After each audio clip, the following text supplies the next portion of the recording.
Racing the most technologically advanced motorcycles on the planet calls for continual development and innovation to remain at the cutting edge.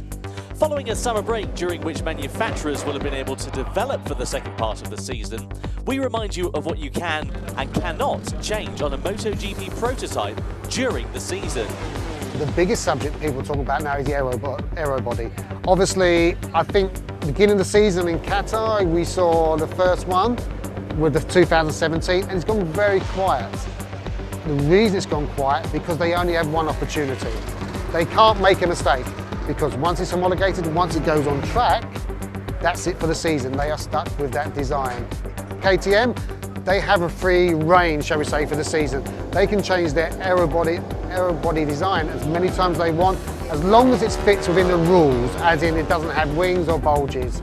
The rest of the manufacturers are limited. They're allowed their 16 fairing, they're allowed their initial 17 fairing, which was homologated in Qatar, and they're allowed one upgrade during the year. It's per rider basis, meaning that a manufacturer can have one design for one rider, another design for another rider. With the rules of Pacific, that once you homologate your aero body or fairing, you can remove material. You can drill holes, you can make cutouts, you cannot add materials. The frame, swing arm, the chassis, you call it rolling chassis, is completely free.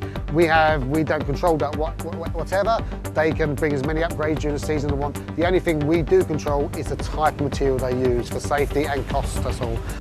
With engines, the regulations are quite strict. There's only two manufacturers that are open to development, that's KTM and Aprilia. The rest of the manufacturers are limited to their engines, 7 engines a year, compared to 9 to the other two manufacturers, and they're frozen development. So the specification they homologate in Qatar at the start of the season is set for the year for Honda, Yamaha, Suzuki and Ducati.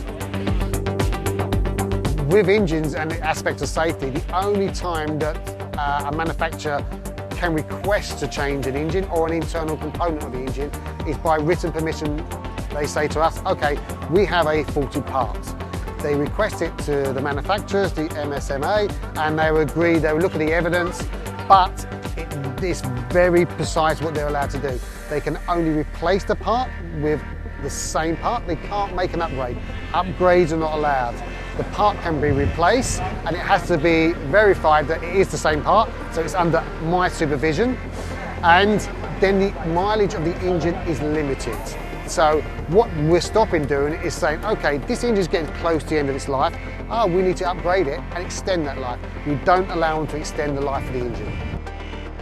Outside the seals, all they can change is really the exhaust and the injectors, and that's about it. There's not a lot more they can do. Airbox, of course, they can change that. They can change the shape, as long as it's inside the aero body, they can change the shape of the airbox. The dimensions of the airbox, this is not controlled either.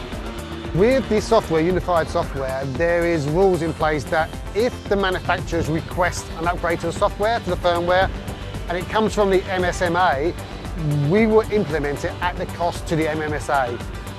So they will pay for the upgrade. It has to be agreed by all the manufacturers, and that's allowed.